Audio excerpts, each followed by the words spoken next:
rechazar la gracia de Dios, que es recibida solamente a través de ese Cristo, el único que puede darnos la vida eterna, el único que puede salvarnos. Y en ese contexto, hermanos amados, luego de que Pablo le habla a la iglesia acerca de la disciplina, lo que significa la disciplina de Dios, y que Dios al que disciplina es porque lo ama y le toma por hijo.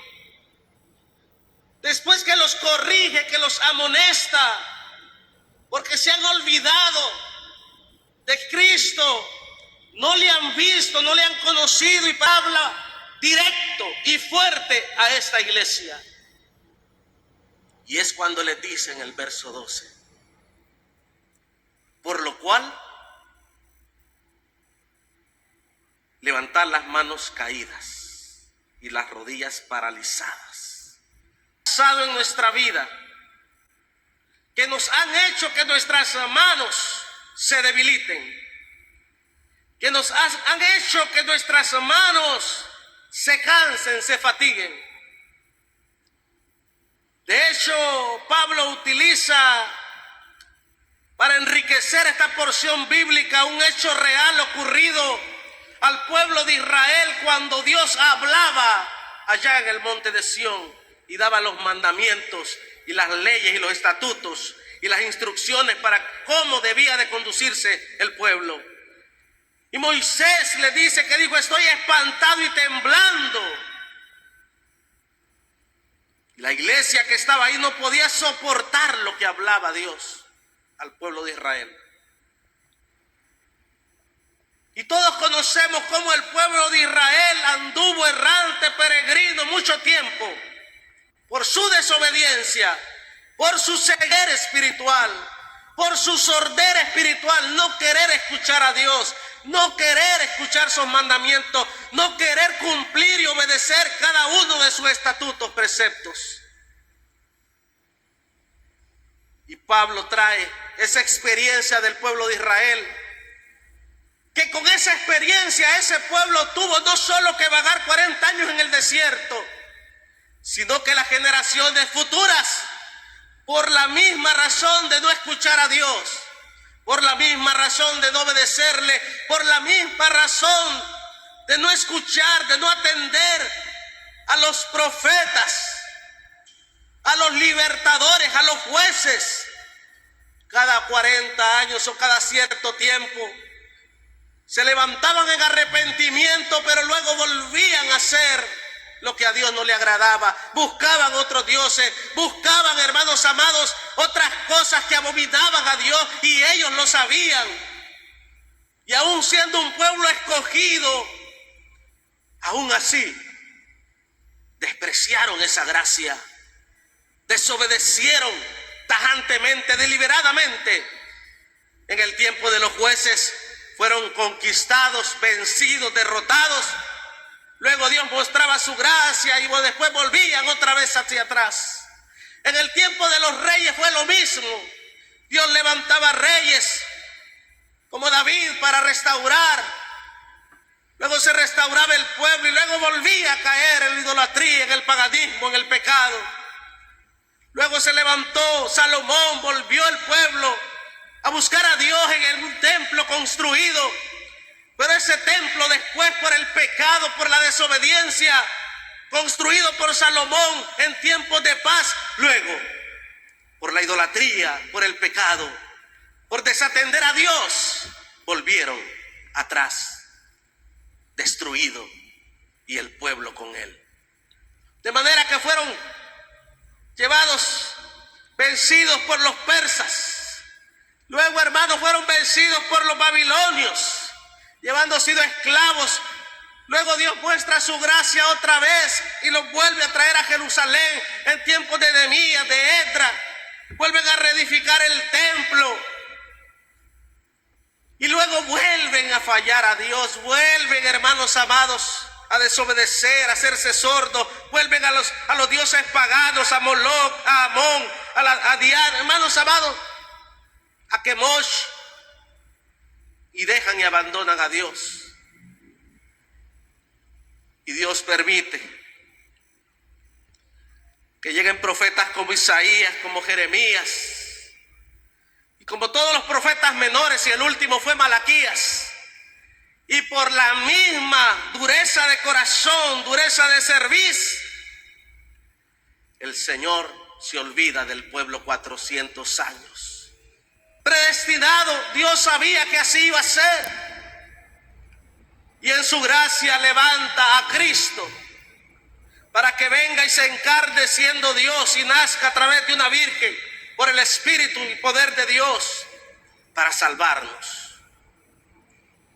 Y si usted se da cuenta, estamos yendo desde la antigüedad, desde el principio de la creación, y estamos llegando poco a poco hasta nuestros tiempos. Y a los suyos vino, pero los suyos no le recibieron, no le conocieron, no le escucharon. Y Dios en su misericordia adopta un pueblo gentil, que es el que llega a la palabra a través de la iglesia primitiva. Pastor, dirá usted, ¿de qué nos sirve? Pues que Dios es inmutable, Él no cambia, y su palabra es inmutable y no cambia.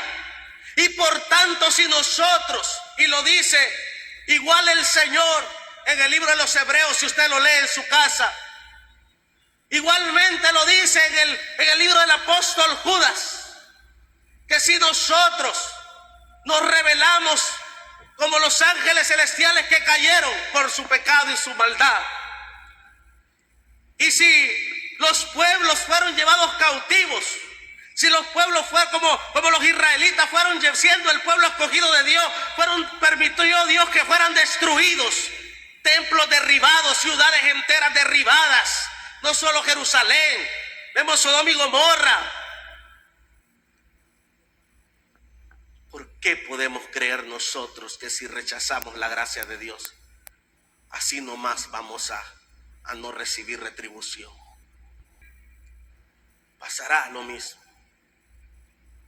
Y es cuando en el verso 12 le dice, si alguno está entonces con sus manos caídas, levante sus manos caídas y sus rodillas paralizadas.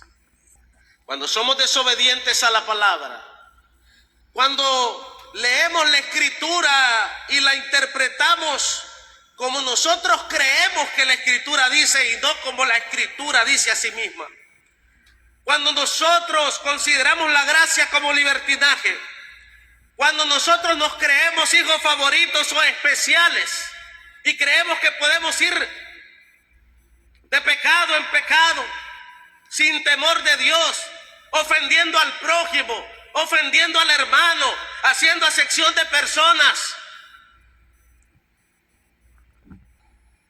no le desees mal a tu hermano. No te burles de tu hermano que es tentado. No te burles de tu hermano que está en dificultades. Y dice Pablo y le enseña a la iglesia, no sea que te pase a ti lo mismo. Pero Dios en su gracia nos dice en estos tiempos, si alguien está con las rodillas paralizadas, si alguien está con las manos caídas, es momento de restaurarse. Y dice que lo cojo que tú tengas, que la dureza de corazón, lo cojo significa eso, lo que te desvía del camino, lo que te desvía del obedecer a Dios, lo que no te hace una persona recta, lo que no te hace una persona honesta, honrada, firme, contemple, un cristiano verdadero, genuino. Pablo enseña de deberes cristianos probados, de pelear la batalla. Y se les enseña y nos enseña hoy a nosotros a corregir lo cojo. Que si hay alguna raíz de amargura que os estorbe y estamos contaminando a otros, que nos arrepintamos.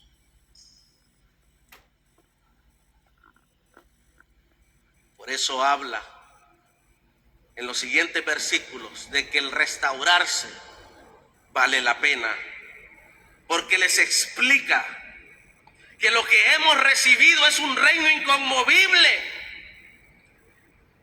que no es una Jerusalén hecha, hermanos, de tierra, de adobe, de oro, ni de qué. es una Jerusalén celestial, les dice. Para que entiendan, hermanos, es que la palabra nos dice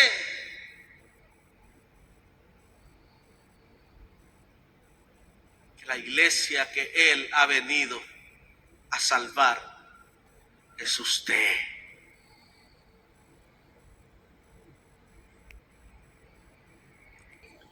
Usted, hermano y hermana, es la iglesia del Señor que Él vino a restaurar. No es al templo que le pide reparaciones y correcciones y restauraciones, es a usted y a mí. Por eso les dice, el reino es un reino inconmovible, y les dice, tengamos gratitud por la gracia recibida y mediante ella sirvamos a Dios agradándole con temor y reverencia, porque Dios, nuestro Dios, es fuego consumidor.